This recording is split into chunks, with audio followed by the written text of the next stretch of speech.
Good morning and welcome. I would like to begin by acknowledging that Saskatchewan Polytechnic is situated on Treaty 4 and Treaty 6 territories and the ancestral lands of the Cree, Saulteaux, Dene, Dakota, Lakota, and Nakota peoples and the traditional homeland of Métis. My name is Dr. Susan Bloom, Associate Vice President, Applied Research and Innovation at Saskatchewan Polytechnic. I have the pleasure of being your MC today. I would like to thank all of you for attending. We have over 120 participants joining us today, and thank you for your time and consideration for joining us for our open house virtually this year. We would love to be in person and hope to have another event at a later date. Today, we will have our President and CEO of Saskatchewan Polytechnic, Dr. Rosia, speaking, the Executive Director of Tech Access Canada, Ken Doyle, and our Director of our Digital Integration Center of Excellence, Technology Access Center, Dr. Terry Peckham. Now I have the honor of introducing our President and CEO, Dr. Larry Rosia. Dr. Rosia's career in education spans more than 35 years. Including time as an instructor, program head, and dean. He has more than 25 years of leadership experience in educational administration and has served in advisory roles to community, provincial, and municipal committees. Dr. Rosia is currently serving as chair, director, or board member for many regional, national, international organizations, including the Business Higher Educational Roundtable, the Canadian Council of Chief Executives, Community Colleges for International Development, International Mineral Innovation Institute, Polytechnics Canada, Post-Secondary International Network, the Chair Academy, the Saskatchewan Labor Market Task Force, University of Regina Senate, and the World Federation of Colleges and Polytechnics. I will now pass this over to Dr. Rosia. Well, good morning and thank you, Susan, and good morning, everyone. I would also like to bring Indigenous greetings to Wauhau and Intenshi Atlanite. And even though we're physically apart today, I'd still like to acknowledge that Saskatchewan Polytechnic campuses are located on Treaty 4 and 6 territories, which are the ancestral land of the Cree, the Saulteaux, Dene, Dakota, Lakota, Nakota peoples, and the traditional homeland of the Métis. Good morning, everyone. Been waiting for this day for a long time, and as I look outside, the sun is shining bright, so good fortunes are upon us. Would like to also give a shout out to some special guests here today. Ken Doyle, good morning, Ken. Members of the DICE board and many of our industry partners vital to our success are also with us this morning, as well as all of many of our faculty and staff. Let me begin by some well-deserved thank yous to my colleagues, Dr. Hass Malik, Dr. Susan Bloom, Dr. Terry Peckham, and the entire DICE team, and especially those who have had a hand in organizing today's event. Thank you for your vision, and thank you for the work that you put into our event here today. This, the official grand opening of our Digital Integration Center of Excellence, and along with it, Saskatchewan's first Technical Access Center, has been a long time in the coming.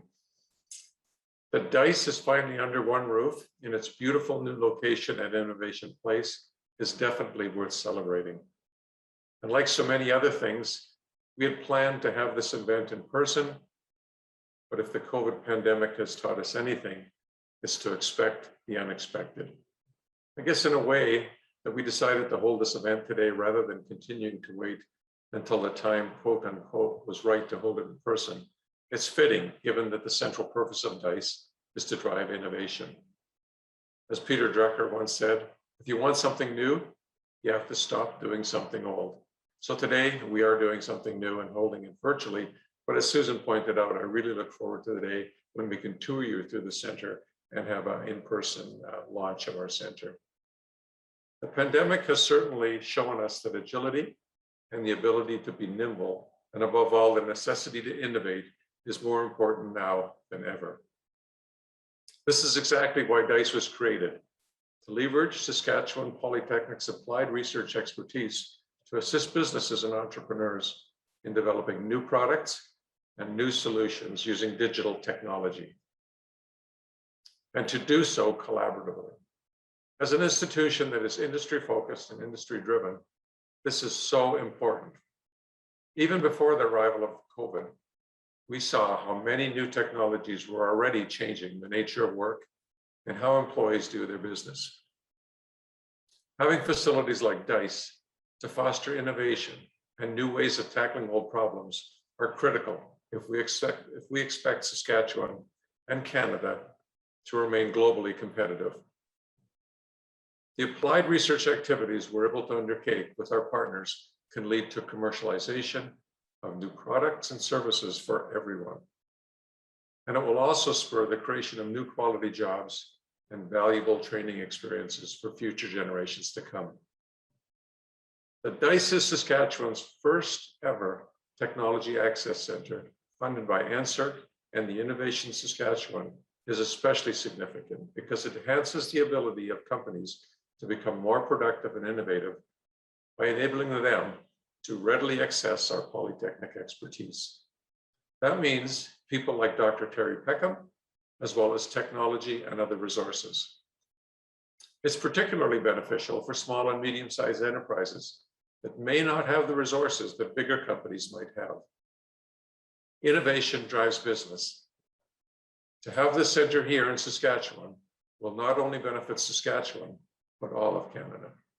I look forward to hearing of the great work and the many success stories for many years to come. Back to you, Susan. Thank you for attending today. Thank you, Larry. And as Larry mentioned, it's key for us to work with industry, and we look forward to that relationship as we move forward. Our second speaker this morning is Ken Doyle. Since 2016, Ken has served as the Executive Director of Tech Access Canada, the national network of Canada's technology access centers. Ken's knowledge and experience, combined with his management skills and positive attitude, make him a strong leader for the tech network. Ken is responsible for ensuring the network activities, its mandates of facilitating the sharing of best practices between tech members and promoting the adoption of comparable service excellence standards. And Ken is quite passionate about this and is really a true collaborator and builder among the network. He actively promotes the Technology Access Center model to external audiences, including industry associations, federal and provincial governments, and any other innovators and entrepreneurs he's able to connect with. I now turn things over to you, Ken. Thank you very much, Susan. Good morning, everyone. Thank you very much for the opportunity to join you today. It's a banner day for Saskatchewan and therefore a banner day for Canada as well, as we celebrate the grand opening of the Digital Integration Center of Excellence. DICE succeeded in winning the most rigorous competition in Canadian applied research and was awarded their designation as a Technology Access Center. We're honored to welcome them into the Tech Access Canada family. So some of you may know Canada's 60 Technology Access Centers are specialized applied research and development centers affiliated exclusively with publicly funded colleges and cégeps across the country. Each TAC serves a specific geographic area, focusing on strengthening the industrial sector of significance to that region. These demand-driven centers from BC to PEI help Canadian businesses, especially in small and medium-sized enterprises, get their products, processes, and services market ready by offering objective advice and specialized technical services, providing training related to new types of equipment and processes, and conducting applied research and development projects focused on company problems. There are 156 public colleges in Canada, and only 44 have a Technology Access Center, an elite group to be sure. What Susan, Kevin, and Terry have built is really top tier and a true leader within Canada, and I'll stand by that statement any day. If I wanted to say something controversial, I'd say Houston Pizza in Regina is better than Red Swan Pizza in Saskatoon, but I'd never say that. Don't want to be controversial. Honestly, this national designation is certification of excellence for DICE, rewarding the capacity and expertise that have been built over the years through countless collaborations with innovative small Canadian companies.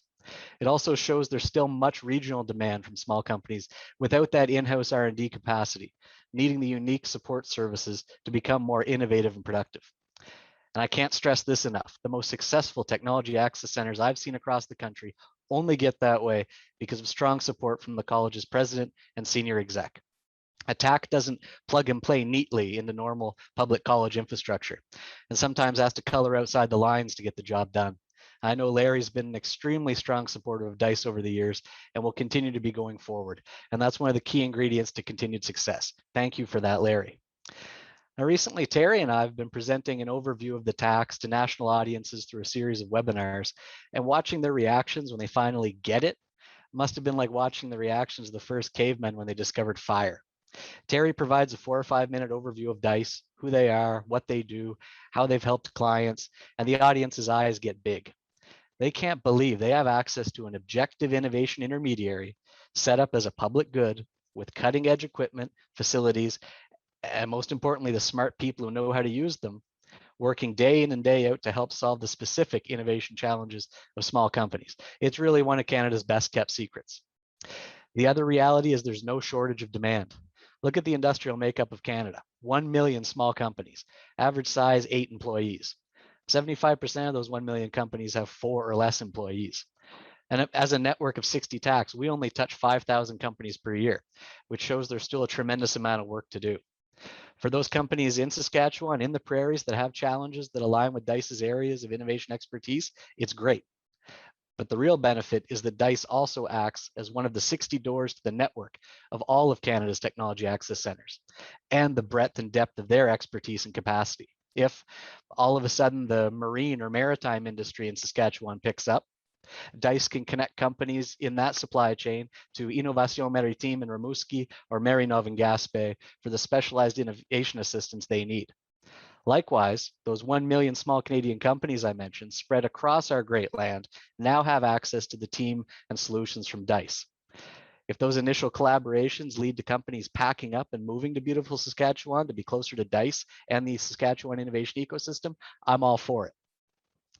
Now, what's often undersold is the involvement of students in the Technology Access Center model. We're different than most colleges and universities where their focus is often putting the students in the spotlight, having them lead research projects. That model's fine, it works well. It's a bit high pressure.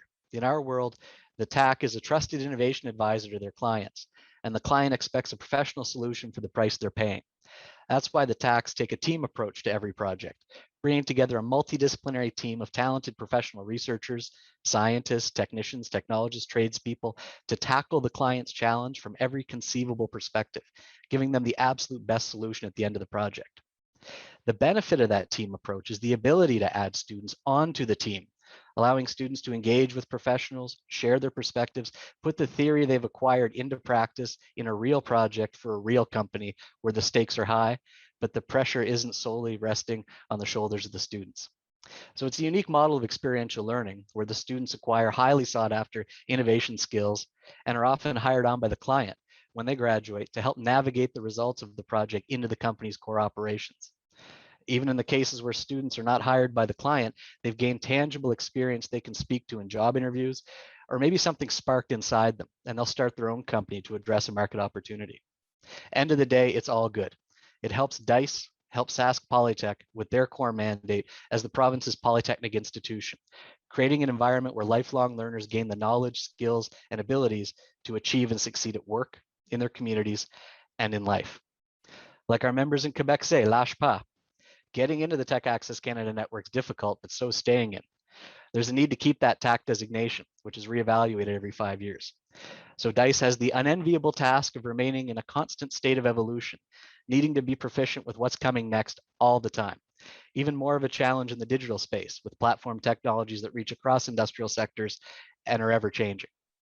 So again, my sincere congratulations to Larry, Susan, Kevin, Terry, and the entire Saskatchewan Polytechnic team for the grand opening of the Digital Integration Center of Excellence.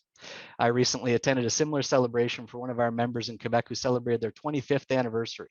I look very much forward to doing the same thing, hopefully in person, for DICE in 2046. Thank you. Merci.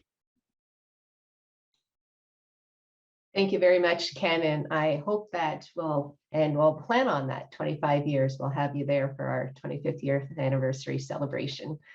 I personally would like to thank you, Ken, for your support, encouragement, and expertise as we've pursued the federal funding and for your passion for the Technology Access Center and its network and your support. So thank you very much. Thank you very much, Susan. I will now, for our final speaker this morning, I would like to introduce my colleague, Dr. Terry Peckham. Dr. Peckham is the DICE TAC Director and Research Chair. He has a PhD in Educational Data Mining from the University of Saskatchewan. Through DICE, Dr. Peckham helps deliver digital solutions and that focuses on data, which includes everything from sensor signals on agriculture and mining equipment to business statistics. And also, as you will see, Dr. Peckham and Terry, it's great to be working with you. He is also very passionate about all of the work he does. And so I will now pass it on to you, Terry. Thank you so very much, Susan. Kind words. First, I want to take the time to thank everyone that took some time out of their day, bright and early in the morning, to show up and just hear what we have to say.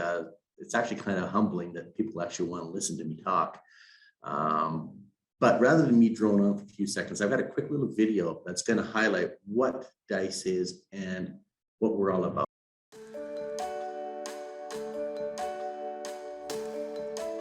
DICE is a Digital Integration Center of Excellence and is Saskatchewan's first technology access center. DICE specializes in helping industry solve their data problems, and we focus on digital integrity, digital storage, and analysis. Our job is to take basic digital research and bring that into the business world so that companies can take advantage of that research and become more competitive on a global market. Applied research is where everyday problems meet reality. So if you have a question to be answered, a problem to be solved, we're here to help. Some examples can be if there's a needs analysis, or if you need a prototype developed, if you need project development, then our faculty have the expertise. We have state-of-the-art facilities that can bring together a team to deliver solutions or answers that our partners are looking for. DICE does work with industries across every sector, but we do focus on the agricultural sector and the mining sector, which are important to Saskatchewan.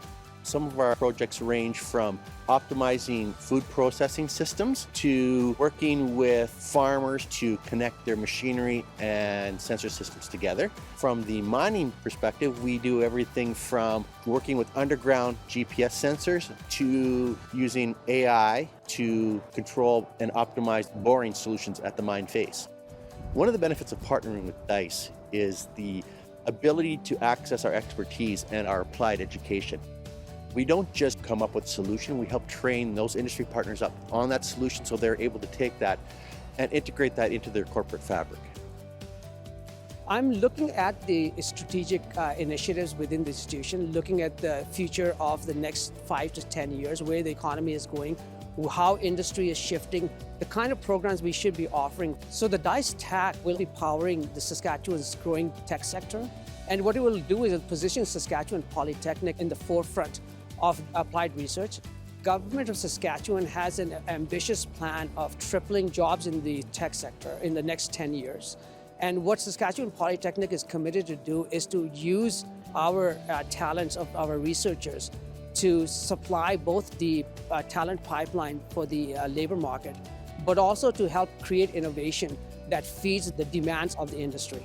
A Technology Access Center helps provide industry with access to both expertise and specialized equipment that don't exist within their local shop. It allows them to leverage the latest and greatest science in their business models to come up with solutions that allow them to be competitive.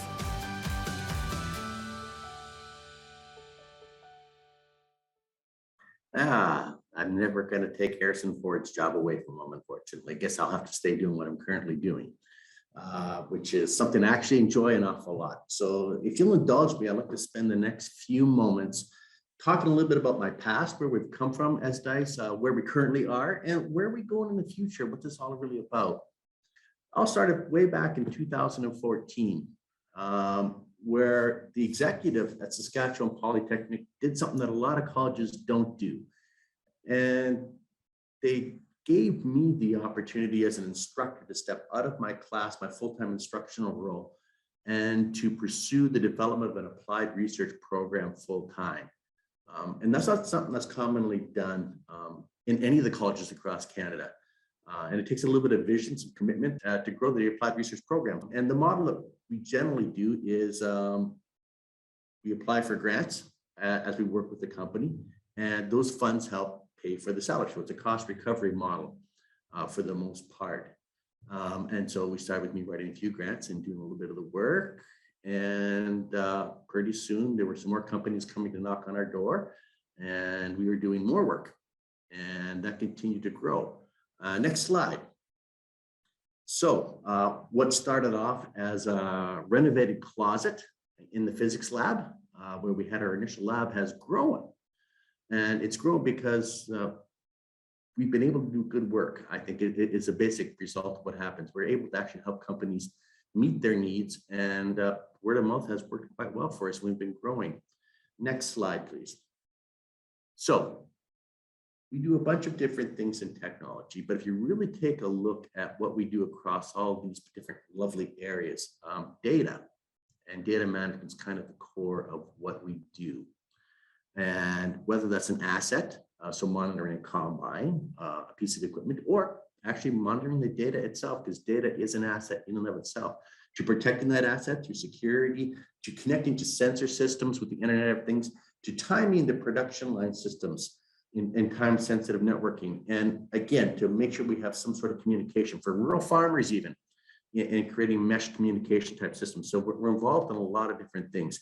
One of the beautiful things that's happened is over time, we've had the opportunity to work with companies all the way from Montreal, all the way through to Vancouver. So we're growing in terms of our reach and where we're reaching across Canada. And I would say right now, probably 20% of our projects are out of Toronto or in Ontario. And so there's a lot of uptake in our expertise in places, and we're helping companies from across Canada, as Canada's already kind of alluded to. So next slide, please. So we cover, as I mentioned in that video, a couple of different major areas, agriculture. But I also wanted to speak to a little bit about the future and the impact that I kind of foresee DICE having or playing, and Saskatchewan Polytechnic playing in both our regional economy in the province, as well as the national economy. We're currently working with, as Ken mentioned, a small company, 10 people, to develop some precision agricultural spraying. And we hope to have the prototype done and ready for commercialization in 3 to 4 years is our current plan. So in Canada, there are 158 million acres of farmland. There are approximately 61 million acres of farmland in Saskatchewan alone. The cost of spraying that farmland is approximately $51 per acre. What we're looking at doing is using advanced AI and GPS technology to spray only the weed. So instead of spraying the entire field, we're just spraying just the weed. So that has some incredible environmental benefits where we're able to take advantage of, less spray. It's great cost savings for the farmer, because now instead of spraying the entire field, you're only spraying those weeds. So break down some of these numbers for you. In Saskatchewan, with our wonderful 61 million acres of farmland, that's approximately $3 billion per year. So we have the possibility of affecting billions of dollars worth of economic agriculture just from that one research project alone. Will it happen? Well, that's for time to see. We'll see how the farmers adopt this technology. It's just one example of where we're having an effect on the economy down the road. And that effect is not small. It's quite measurable. Why don't we move to the next slide in the mining industry? Because it's not just one industry we work with. The GDP of mining in Saskatchewan in 2020 was $77 billion. We are using artificial intelligence. We're combining data from lots of different sources to make use of that artificial intelligence. And we're looking for places where we can gain some efficiencies in those operations. We aren't looking for large gains because the engineers that have designed these mines have done a lot of homework already. But there are always these small little things you can look at that you can kind of go, you know what, we can improve that a little. And so we're looking at maybe a 1%. Actually, if you look at the literature says 5 to 10%.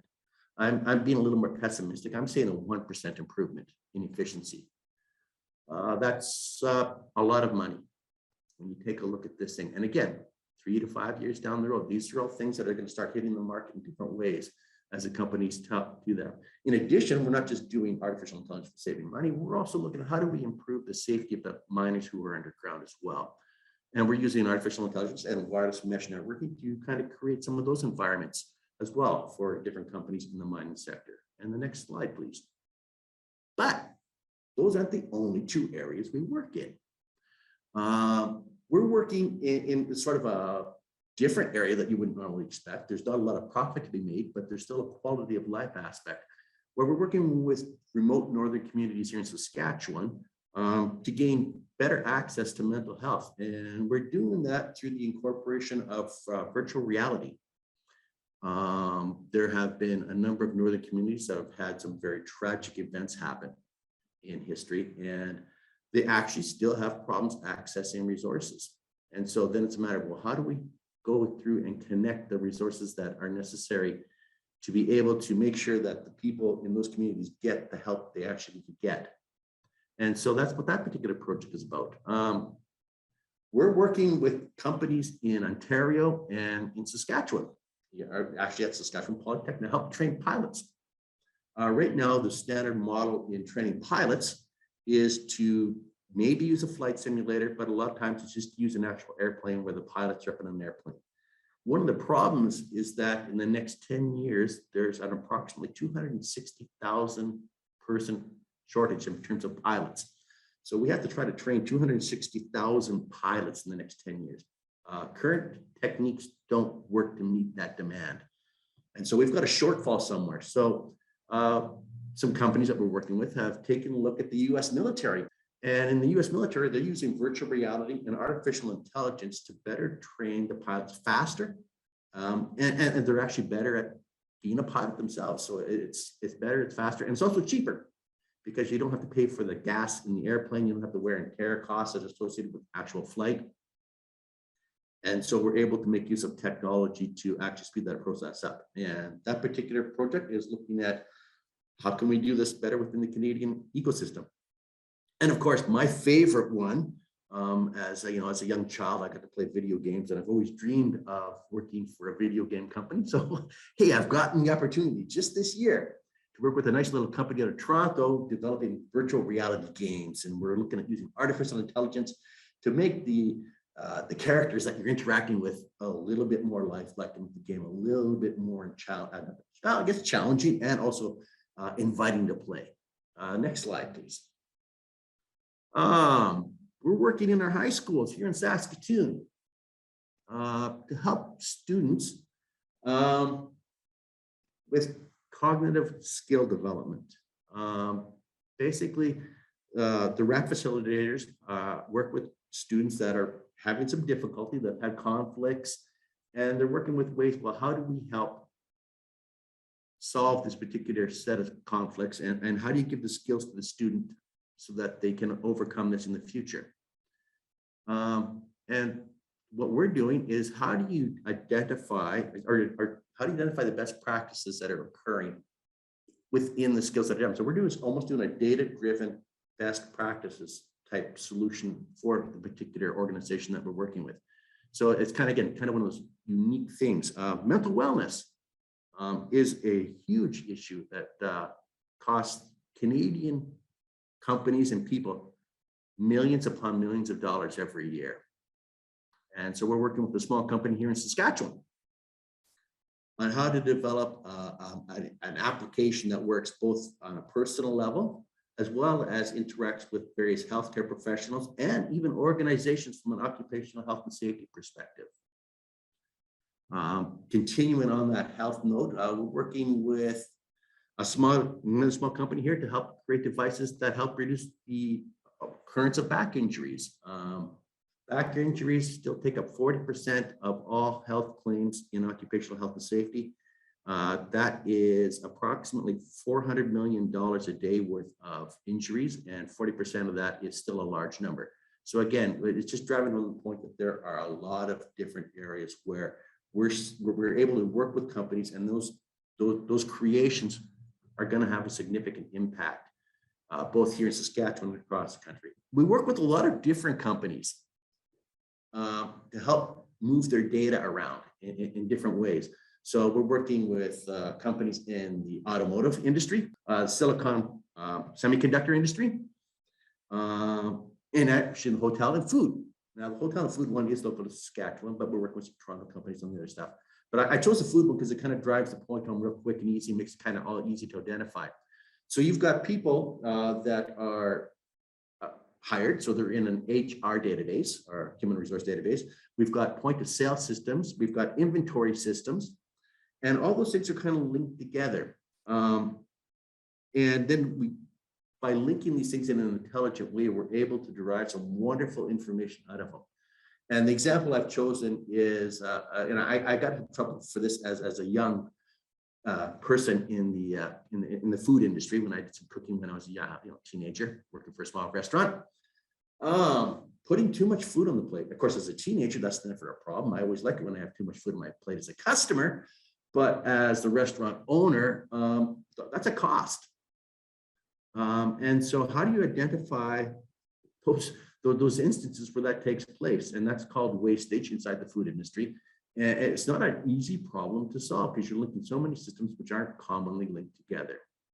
And of course, that itself, when we're able to do that, it's not a huge percentage increase or not a huge optimization that takes place, but a small percentage over a very large number. And if you really look at the retail sales for the food industry, it's a massive number per year. But a small percentage of that has a significant impact on our economy. Maybe not so much for a small company, but it does have an impact when you start to look at the bigger picture and see that adoption happening. So it's sort of a bit of an example of what we do in terms of what we're doing, where we're working with it, the work that we're currently doing now, and what that future impact might be. And those impacts are large and they're measurable. Next slide. So where are we located and why are we having this particular event is we've moved out to the research park at the University of Saskatchewan Innovation Place. And so this is kind of an upper view on Google of where we're located, but we've got a quick little video to show you right away here that gives you a bit of a tour of our facilities.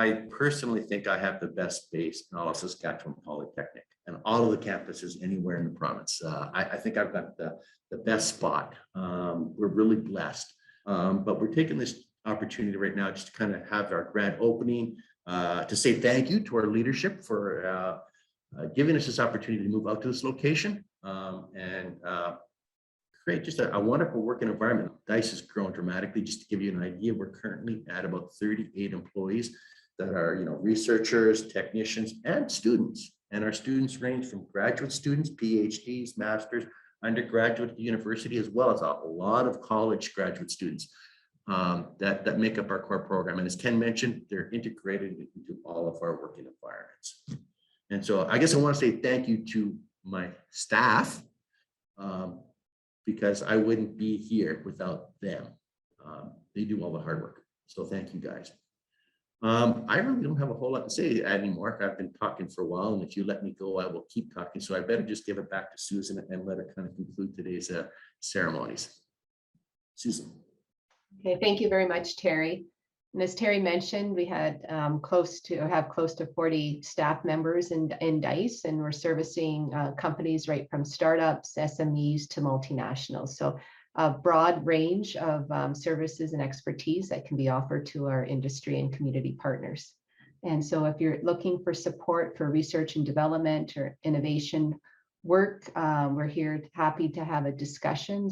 Feel free to reach out to my Office of Applied Research and Innovation, and we can bring the right team together to service your needs. And that's what Terry does with DICE. We have a lot of expertise in Saskatchewan Polytechnic, crossing all industry sectors. We have expertise with faculty for pretty much any of your needs. We can pull together a team to service what you're looking for across our 4 campuses. So we'd be happy to talk to you, have further engagement. I want to thank all of our speakers and all of you for attending, and I hope everyone has a great and wonderful day. So thank you.